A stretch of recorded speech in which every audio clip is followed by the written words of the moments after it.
Hello! This is Reverend Don Lewis coming to you from beautiful Florida. And today our question comes to us from Red Dragon.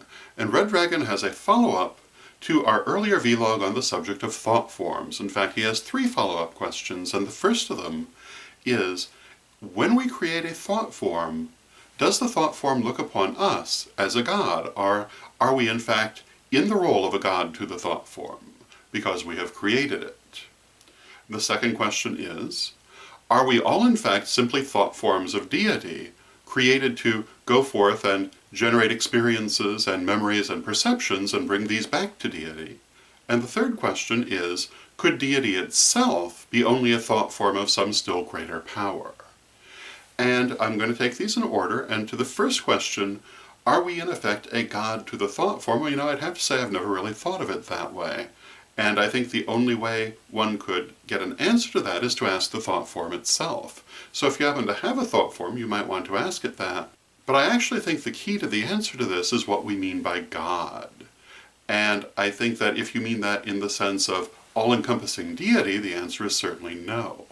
If you mean in the sense of a tutelary spirit, well, yes, in a manner of speaking, I think we probably are, at least for the period of time that we have created it in this form. And of course, when we let them go, they go on to be other things and other incarnations as, in effect, their own independent soul. But while we have created them, I imagine they do rather look upon us rather in the way that we might look upon a tutelary deity. However, again, the only way you'd really know is to ask the thought form itself.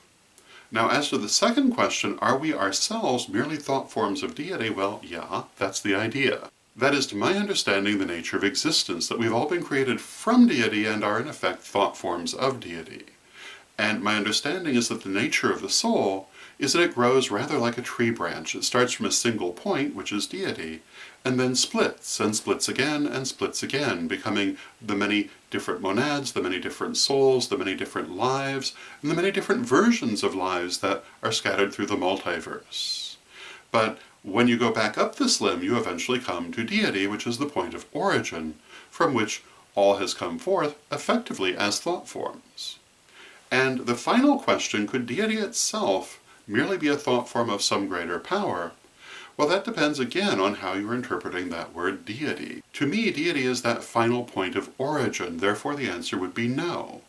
But if you're referring to deity in any sort of limited sense, well then the answer might be yes. Because all of existence, again, follows that tree-like pattern, and you can follow it back still farther until you eventually do come to that central point. To me, ultimately, when I speak of deity, it is the point of origin for all things, and therefore would not go back farther, except in the sense that it may have gone through this cycle of creation and experience more than once. And that is a thought that is not uncommon in many pagan religions. So I hope that answers your question and gives you something to think about, and until next time, may you blessed be. Today's vlog is brought to us by the term personal deity. Personal deity. A personal deity is any one of the many faces we ascribe to universal deity, to make deity easier to understand. Whereas universal deity is all-encompassing and abstract, personal deities are individual aspects of deity, portrayed in very human terms. Personal deities are there to help us understand deity and make a personal, emotional connection to deity.